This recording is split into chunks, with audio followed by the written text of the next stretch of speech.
औज़ुबिल्लाहिमिनश्शैतानिर्रजीम बिस्मिल्लाहिर्रहमानिर्रहीम अस्सलामु अलैकुम वरहमतुल्लाहि वबरकातुहू। नाज़रीन इकराम, मैं हूँ फैसल सैयद, आप मेरा यूट्यूब चैनल देख रहे हैं। उम्मीद करता हूँ जहाँ भी होंगे रब ताला की पनाह में आफियत से होंगे। नाज़रीन, आज सुप्रीम कोर्ट ऑफ पाकिस्तान का बड़ा सरप्राइज़, उस हवाले से बात करते हैं। नाज़रीन, आपको मालूम है कि आज के दिन को लेकर बहुत सारी इस वक्त एक्सपेक्टेशंस थी, बहुत सारे खदशात थे, बहुत सारे इस सिलसिले में जो है तो वो चमगोइयाँ थी। मगर आज सुप्रीम कोर्ट ऑफ पाकिस्तान ने गवर्नमेंट को बड़ा सरप्राइज़ दिया। कुछ ना कह कर भी बहुत कुछ कह गए वाले मसदाक पे उन्होंने अमल करते हुए बहुत खूबसूरती से हुकूमत को खामोश सरप्राइज़ दिया है। कुछ नहीं कहा। बात करते हैं इसी पे। आपको मालूम है कि आज का दिन जो है, इसकी जैसा कि इंतज़ार किया जा रहा था कि जो कुछ इस वक्त हुकूमत कर रही है, हुकूमत कर क्या रही थी।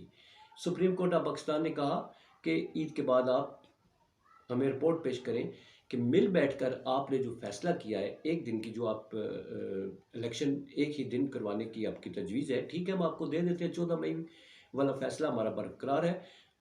जनरल इलेक्शंस के हवाले से अगर आप कहते हैं कि आपको टाइम चाहिए, मिल बैठने की आप मोहलत मांगते हैं, तो ठीक है जी, आप बैठे, मिलकर बैठे, मगर ईद के बाद हमें इसका जवाब दें। ये जो दरमियान में ईद के दिन मिले हैं, तो इसमें हुकूमत ने क्या किया, बड़ी अजलत से जो है वो कानून जो है वो एक करारदाद थी, जो बिल पड़ा हुआ था, उसको कानून का हिस्सा बना लिया, जिसमें जजों के इख्तियारात काम करने के हवाले से, सोमोटो के हवाले से। इसके बाद हर दिन जो बयानात आए, वो सुप्रीम कोर्ट ऑफ पाकिस्तान को दब के इन्होंने लताड़ा। कोई वज़ीर ऐसा नहीं है उसमें। वज़ीर दिफा देख लें, वज़ीर आज़म देख लें, वज़ीर ख़ारजा देख लें, वज़ीर ख़ज़ाना साहब, आपने देखा होगा कल अपनी सीट पे अपनी नाकामियों पे तो इतना नहीं उछले जितना वो इस बात पे उछल रहे थे। अपने यूँ लगता था नीचे स्प्रिंग लगे हुए हैं उनके पाँव के नीचे, और वो कह रहे हैं व्हाट इलेक्शंस, हम क्यों फंड दें, किसी के कहने पर हम फंड दे दें, क्यों दे दें। ऐसे लग रहा था जैसे इसहाक डार साहब अपने ख़जाने से जो इन्होंने बाहर इकट्ठा किया हुआ उसमें से निकाल कर जो है कोई पैसे देंगे अवाम के हक के लिए। उन्होंने भी कहा कि 4-3 का फैसला है, पर मुसर्रत ये 3-2 वाला कर रहे हैं, हम क्यों माने इन फैसलों को, ऐसे ही हम इनको पैसे दे दें। व्हाट फॉर इलेक्शन, ये वो जनाब उन्होंने खूब उछल रहे थे अपनी सीट पे। इतना वो अपनी नाकामियों पे जो इस वक्त अभी तक उन्हें जिनका सामना करना पड़ा उस पर नहीं, ये अवाम जिस कर्ब से इस अवाम को गुजार रहे हैं, उसका इस अवाम पर मसाइब का जो बायस बने ये वज़ीर ख़ज़ाना साहब, उस पर कभी ना नदामत ना शर्मिंदगी कुछ भी नहीं कभी हुआ। उन्हें बड़ी आसानी से बैठ के कहते हैं पेट्रोल की कीमत बढ़ा दी है, ये आटे की कीमत बढ़ा दी है, ये कर दिया वो कर दिया, क्योंकि उन्हें फ़र्क नहीं पड़ता, मुफ्ता लगा हुआ है उनका। तो ज़ाहिर है मुतासर तो आवाम होती है। फिर आप देख लें बिलावल भुट्टो साहब ने उठाकर कैसी ललकार दी है। ये वो बिलावल भुट्टो साहब है जमहूरियत की बातें करने वाले। खैर, इनका आप देख लें पीछे से इस सिलसिला आ रहा है कि इक़्तिदार के लिए सब कुछ कर बैठते हैं, कोई ढकी छुपी बात नहीं है। और फिर जनाब बहुत ही अजलत में सबसे इम्पॉर्टेंट जो पेशरफ्त हुई वो रात को जो है पार्लिमान के इजलास में फ़ैसला किया जाता है कि सुप्रीम कोर्ट ऑफ पाकिस्तान को ख़त लिखें। बिलावल भुट्टो साहब चिंगारते हैं ख़त लिखने की बात नहीं है, सुप्रीम कोर्ट को उसकी ज़रूरत नहीं है। स्पीकर साहब, उनको तलब किया जाए या इस्तेहकाक कमेटी के सामने, बहरहाल ख़त लिख दिया जाता है। और फिर इसके बाद एक्सपेक्ट किया जा रहा था, इतना शदीद किस्म का दबाव दिया हुआ है गवर्नमेंट ने और एक तूफ़ान बदतमीज़ी खड़ा किया हुआ है, तो सुप्रीम कोर्ट ऑफ पाकिस्तान ज़ाहिर है कुछ करेगी। मगर नहीं, सुप्रीम कोर्ट ऑफ पाकिस्तान ने आज हुकूमत को बड़ा सरप्राइज़ दिया और वो कहा कि जनाब, हम आपको मुज़ाकरात का जो कह रहे हैं ये हमारा फैसला तो नहीं है, ना ही हमारा हुक्म है।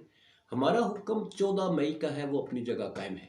ये तो हमने आपको तजवीज़ दी है, इस तजवीज़ के मुताबिक आप मिल बैठ कर कोई हल निकालें। जैसा कि आप चाहते हैं कि इलेक्शन एक ही दिन हो, तो आप वो उसका हल निकाल के हमें बता दें।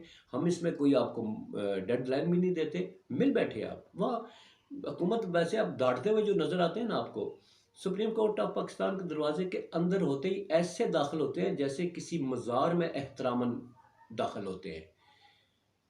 बड़ी आजिज़ी के साथ बातें होती हैं, बड़ी इंकिसारी के साथ बातें होती हैं।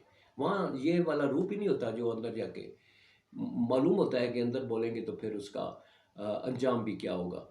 तो वहाँ पर इन्होंने मुज़ाकरात के हवाले से फिर लगता तो यूँ ही हम तो यही कहेंगे अभी तक जो हालात जा रहे हैं कि वहाँ फिर लॉलीपॉप दे दिया है कि जब हम जनाब पीटीआई के साथ राब्ते में हैं, हालांकि पीटीआई वाले कहते हैं हमें से अभी राब्ता नहीं हुआ।